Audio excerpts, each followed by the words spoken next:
தமிழ்நாட்டுல இருக்கிற மக்களுக்கு ஒரு சொட்டு காவிரி தண்ணி கூட கொடுத்துடக்கூடாதுன்னு போராடுறாங்க கர்நாடக மக்கள்ல இருந்து அரசியல்வாதிகள், நடிகர்கள் வரையும். 2014 நடந்த இந்த சம்பவத்துல எங்களுக்கு கொடுக்க வேண்டிய இந்த 15,000 கன அடி தண்ணீரை தாங்கன்னு தமிழ்நாடு கேட்டப்போ, எங்களுக்கு விவசாயம் செய்த தண்ணி பத்தாது, அதனால உங்களுக்கு எல்லாம் தர முடியாதுன்னு சொல்லுது கர்நாடகா.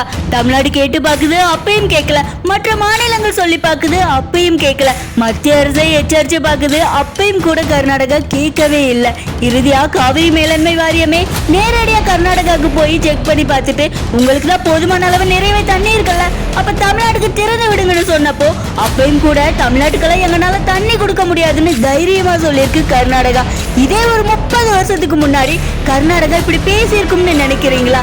இல்லைங்க.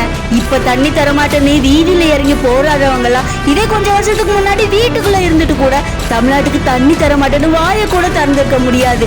ஏன்னா அதுக்குதான் எல்லை வீரன்னு சொல்லப்படுற காவிரிய காத்த வீரப்பன் இருந்தாரு.